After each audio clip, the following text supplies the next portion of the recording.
কলাক্ষেত্ৰত ভাৰতীয় জনতা যুৱ মৰ্চা অসম প্ৰদেশৰ উদ্যোগত জ্ঞানলোক শীৰ্ষক বিশেষ অনুষ্ঠান স্বামী বিবেকানন্দৰ জন্ম জয়ন্তী উপলক্ষে ৰাষ্ট্ৰীয় যুৱ দিৱসৰ সৈতে সংগতি ৰাখি আয়োজন কৰা হৈছে এই বিশেষ অনুষ্ঠানৰ যি অনুষ্ঠানত অংশগ্ৰহণ কৰিছে মুখ্যমন্ত্ৰী ডক্টৰ হিমন্ত বিশ্ব শৰ্মাই 60 গৰাকী সফল যুৱকক সম্বৰ্ধনা জ্ঞাপন কৰা হ'ব এই অনুষ্ঠানত আমি পুনপটীয়াকৈ আপোনালোকক এই অনুষ্ঠানৰ মাজলৈকে লৈ গৈছো বেদবাসৰ বেহৰ পৰা বিশ্বামিত্ৰ বশিষ্ঠলৈ অজস্ৰজন তেনে মহানায়কক ভাৰতীয় সভ্যতাই জন্ম দিছিল সভ্যতাৰ চকৰি আগবাঢ়িছিল চাণক্য ৰামানুজম মাধৱাচাৰ্য বল্লভাচাৰ্য মহাপুৰুষ শ্ৰীমন্ত শংকৰদেৱ চকৰি আগবাঢ়িছিল চাণক্য ৰামানুজম মাধৱাচাৰ্য বল্লভাচাৰ্য মহাপুৰুষ শ্ৰীমন্ত শংকৰদেৱ সভ্যতাই এনে মহানায়কৰ সৃষ্টি কৰি আছে আৰু কৰি থাকিবই নিজস্ব কৰ্ম উপদেশ আৰু জীৱন দৰ্শনেৰে তেখেতসকলে ভাৰতীয় সভ্যতাক চিৰ প্ৰবাহমান এক সভ্যতালৈ পৰিৱৰ্তন কৰিছে আৰু এনে ধৰণে যিসকল মহাপুৰুষ মহানায়কে ভাৰতীয় সভ্যতাৰ চিৰ প্ৰবাহমান গতিটোক আগুৱাই লৈ গৈছে তেনে এগৰাকী মহাপুৰুষে আছিল স্বামী বিবেকানন্দ তেওঁ ভাৰতৰ এক অত্যুজ্জ্বল ভৱিষ্যতৰ বাবে সপোন দেখিছিল ওৰেটো জীৱন আমাৰ যুৱ সমাজক তেখেতে প্ৰেৰণা যোগাইছিল ভাৰত আৰু বিশ্বৰ কোনে কোনে তেখেতে সেই সময়ত বিপৰীত পৰিস্থিতিৰ মাজত বিভিন্ন অঞ্চল ভ্ৰমণ কৰি ভাৰতীয় সভ্যতাৰ জয়গান সমগ্ৰ বিশ্বলৈ তেখেতে প্ৰেৰণ কৰিছিল এগৰাকী তেজস্বী সন্যাসী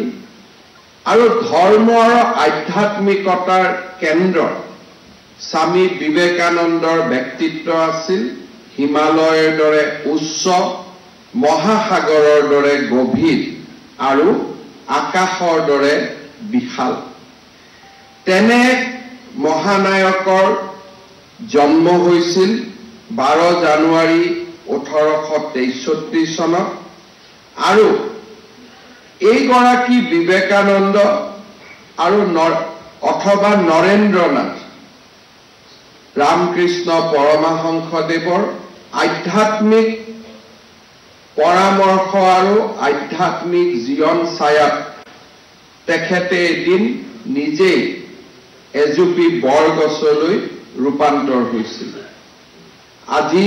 সেই 12 জানুৱাৰীৰ পৰম পবিত্ৰময় দিনটোত আমি অসমৰ সমগ্ৰ যুৱ সমাজে অসমবাসী ৰাইজে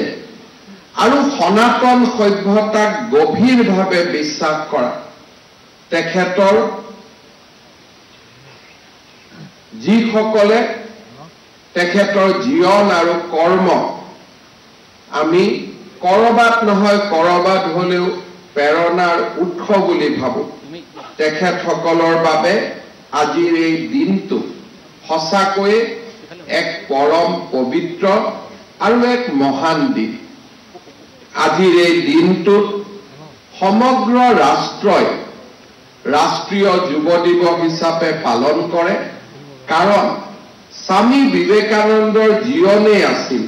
যুৱ সমাজক প্ৰেৰিত কৰা আৰু এখন শক্তিশালী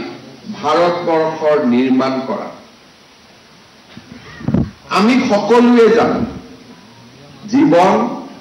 আৰু মৃত্যুৰ মাজত আমি পোৱা সময়খিনি আটাইতকৈ চুটি সময় আমি যদি আমাৰ জীৱনলৈ ঘূৰি যাওঁ কেইটামান দিন আগতে আমি মাৰ কোলাত আছিলোঁ কেইটামান দিন আগতে মাত্ৰ আমি প্ৰাথমিক বিদ্যালয়ত আছিলোঁ কেইটামান দিন আগতে আমি হাইস্কুলত আছিলোঁ কেইটামান দিন আগতে আমি কলেজত আছিলোঁ ক'ব নোৱাৰাকৈ আমি পিতৃ মাতৃও হলোগৈ আৰু চাওঁতে চাওঁতে আমাৰ জীৱন লীলাৰ সামৰণিৰ ফালেও আমি আগবাঢ়িবলৈ আৰম্ভ কৰিছো ভাৰতীয় সভ্যতাই বিশ্বাস কৰে আত্মা স্থায়ী আত্মাৰ মৃত্যু নাই কিন্তু আমাৰ শৰীৰ জন্ম আৰু মৃত্যুৰ মাজৰ খন্তেক সময়ৰ বাবে আমি এই পৃথিৱীলৈ আহো শৰীৰৰ আকাৰত শৰীৰ এৰি আত্মাই আকৌ নিজৰ লক্ষ্যলৈ গতি কৰে আৰু আত্মাই এটা শৰীৰৰ পিছত আন এটা শৰীৰলৈ গমন কৰে